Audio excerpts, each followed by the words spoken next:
Ma'lumki, Xalqaro mehnat tashkilotining tashabbusi bilan 2003-yildan buyon 28-aprel Butunjahon mehnatni muhofaza qilish kuni sifatida keng nishonlanib kelinmoqda.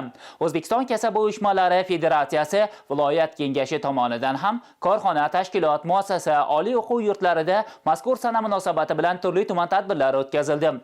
Samarqand shahridagi Ipak yo'li turizm va madaniy meros xalqaro universitetida mehnat muhofazasining yangi bosqichi ish joyida sun'iy intellekt va raqamlashtirishning roli shiori ostida bo'lib o'tgan seminar ham mazkur mavzuga bag'ishlandi. Xalqaro mehnat tashkiloti tomonidan Butunjahon mehnatni muhofaza qilish kunining ta'sis etilishiga sabab dunyoning 120 dan ortiq davlatlari ish joylarida sodir bo'ladigan baxtsiz hodisalar hamda kasb kasalliklarning oldini olishga ko'maklashishdir. Binobarin, munosib mehnat muhofazasini yo'lga qo'yishning asosini mehnat munosabatlari sohasidagi davlat siyosati tashkil qiladi. Bunda ularni tartibga solishga qaratilgan milliy qonunchilik yetakchi o'rinni egallaydi. O'zbekiston kasaba uyushmalari federatsiyasi apparatining mehnatni muhofaza qilish bo'limi Muhammad al-Xorazmiy nomidagi Toshkent axborot texnologiyalari universiteti Samarqand filiali hamkorligida o'tkazilgan seminarda viloyat kasaba uyushmalari kengashi rahbar mutaxassislari, korxona, muassasa, oliy o'quv yurtlari, boshlang'ich kasaba uyushma raislari, mehnat muhofazasi bo'yicha mas'ullar hamda sohaning turli yo'nalishdagi vakillari ishtirok etdilar. Seminarni O'zbekiston kasaba uyushmalari federatsiyasi viloyat kengashi raisi Suhrob Rafiqov ochdi hamda O'zbekiston kasaba uyushmalari harakatining 120 yilligi munosabati bilan joylarda o'tkazilayotgan madaniy ma'rifiy uchrashuv, sport tadbirlarida mehnat xavfsizligi, uni muhofaza qilish, ishlovchilar uchun munosib sharoitlar yaratish, ularning sog'lig'ini mustahkamlash masalalariga e'tibor kuchaytirilayotganiga urg'u berib o'tdi. Binobarin, globallashuv jarayoni barcha sohalar singari kasaba uyushmalari oldiga ham yangi vazifalarni qo'ymoqda. Maqsad mehnat jamoalarida sog'lom muhitni yaratgan holda, insonlarning xavfsiz va kafolatlangan holda ish sharoitlarini yaratishdan iborat. Tajribalar shuni ko'rsatmoqdaki, mehnat muhofazasi va xavfsizlik madaniyatining yuqori darajada bo'lishi ishlovchiga ham, ish beruvchiga ham birdek naf keltiradi. Ayniqsa yuksak texnologiyalar davri, avtomatlashtirish jarayoni, mehnat muhofazasining yangi bosqichdagi imkoniyatlarni ro'yobga chiqarish, bu yo'nalishda sun'iy intellekt va raqamlashtirishni qo'llash inson omiliga ijobiy samara ko'rsatmoqda. Hozir ko'ryapmiz ish o'rinlarining avtomatlashgani yoki egzoskeletlar yoki robotlashtirish, umuman olganda mana shu jarayonlarni plyus yoki minus tomonlari, qaysi jihati bilan xodimlarga yaxshi bo'ladi yoki qaysi jihatlari xavf-xatarni tug'diradi. Masalan, biz ko'ramiz, xavfli zonalarda ko'proq robotlardan foydalanish bu insonni salomatligi bilan bog'liq bo'lgan masalalarni yechimiga olib keladigan bo'lsa, lekin doimiy o'sha xodimlarni bir nuqtaga qarab tikilib uzoq kuzatishlari, stress holatlarini yoki qimirlamasdan o'tirishlari, albatta bu o'sha tayanch harakat tizimlariga ta'sir ko'rsatishi, psixofiziologik holatlarga ta'sir ko'rsatishi mumkin ekanligi yoki bo'lmasam biz yana ko'ramiz o'sha zararli, xavfli bo'lgan zonalarda, mana hozir ko'ryapmiz, dronlarni uchib o'sha radioaktiv moddalar bor bo'lgan joyda yoki bo'lmasam xavfli zonalarda borib syomkalarni qilib keladi. Bu albatta xodimlarni, demak, kasallanishini oldini oladi. Biz mana shuni o'rtasini topish maqsadida, xodimlarga qulay sharoitlarni yaratish maqsadida mehnat muhofazasini bugun yangi bosqichga ko'tarilayotgani va bunda butun dunyo davlatlarining tahlillaridan foydalanib ish o'rinlarini yaratishda ish beruvchilar, xodimlar va hukumatlarning e'tiborini tortdik. Bizda talabalar ham, yoshlar ham juda faol ishtirok etishdi, chunki raqamlashtirish, avtomatlashtirish jarayonida umuman yoshlarni ham biz e'tiborini qaratdikki, kelgusidagi mehnatni yangi shakllarni paydo bo'lishda o'zlarini ish o'rinlarini tanlayotganlarda salomatligi bilan bog'liq bo'lgan nima jihatlarga e'tibor qaratishlari kerak va umuman o'sha xodimlarning tibbiy ko'rigi masalasi bo'lsin, ish o'rinlaridagi xavfsizlik, asbob uskunalarni jarohatlash xavfsizligi yoki avtomatlashtirilgan ish o'rinlari va bunda biz ko'proq qanday holatlarda o'zimizni qay sharoitlarda ishimizni davom ettirishimiz kerakligi ko'plab savollarga berilishiga va ushbu savol-javob jarayonida keng qizg'in muhokamalarga sabab bo'lgan tadbir bo'lib o'tdi. Haqiqatdan ham ish o'rinlarini yuksak texnologik qurilmalar, barcha sohalarni kompyuterlashtirish jarayonlari inson mehnatini yengillashtiradi, uning salomatligiga putur yetkazmaydi. Biroq buning ham o'ziga yarasha xavf-xatarli tomonlari bor.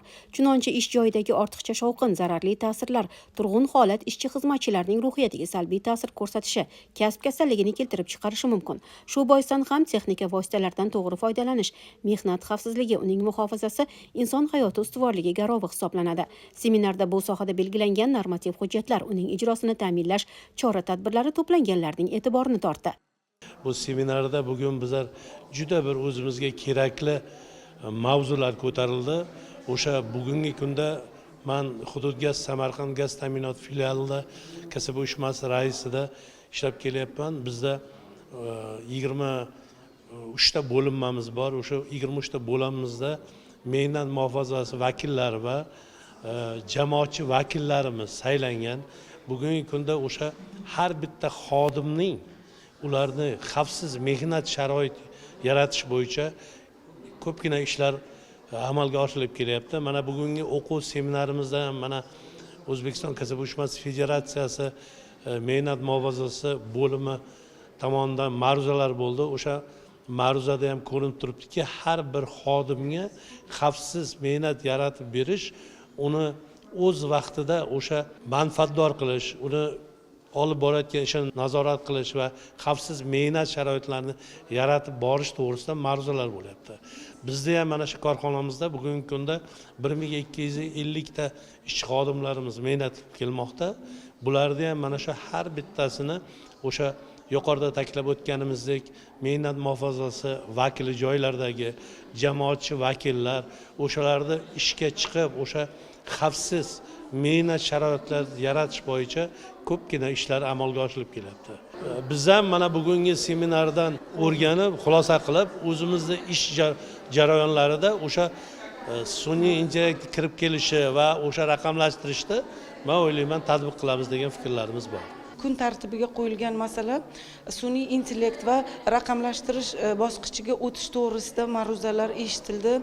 Ushbu ma'ruzalar va seminar trening qatnashchilari tomonidan o'qib eshittirilgan fikr mulohazalarni biz kasbda ishchi xodimlarning mehnat sharoitlarini yaratishga va ularni sog'liklarini tiklash uchun va sog'lomlashtirishga qaratilgan ishlarni tashkil etishga bizni bugunda yanada jalb etadi. O'zimizga tegishli xulosalarni chiqarib oldik. Maqsadimiz ish sifatini oshirish va xodimlarning mehnat muhofazasi samaradorligini oshirishga qaratilgan. Ko'rgazmali seminarda korxona va tashkilotlarda mehnatni muhofaza qilishni raqamlashtirishda IT mutaxassislarining roli to'g'risidagi masala ham muhokama etildi. Axborot kommunikatsiyalar texnologiyalarida mujassamlashgan sun'iy intellekt tizimining ahamiyati, axborot qabul qiluvchi sensor qurilmalar, aqlli uskunalarning afzalliklari haqida so'z yuritildi. Seminarda kishilarning sog'lom va xavfsiz sharoitda mehnat qilish sohasidagi huquqlarini ta'minlashda jamoatchilik nazorati o'rnatishning alohida o'rni haqida ham fikr mulohazalar bildirildi. Bu esa korxona, tashkilot muassasalarining boshlang'ich kasaba uyushmalari, mehnat muhofazasi bo'yicha mas'ullari va mutaxassislari zimmasiga alohida mas'uliyat yuklaydi. Tadbir doirasida mehnat muhofazasi va xavfsizligi bo'yicha jamoatchilik nazoratini tashkil etish yuzasidan Respublika ko'rik tanlovining birinchi bosqichi g'oliblari aniqlandi.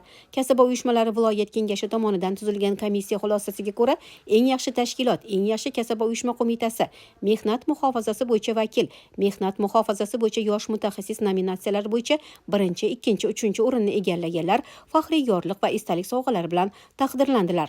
Bu seminarda biz juda ruhlandik. Mana bu seminarda qatnashib, har bir mana xodimlarning ish sabablarini, huquq va majburiyatlarini qonun doirasida ko'rsatib o'tilganini ko'rsatib o'tdi. Payariq tuman tibbiy birlashmada qanaqa ishlar olib boramiz?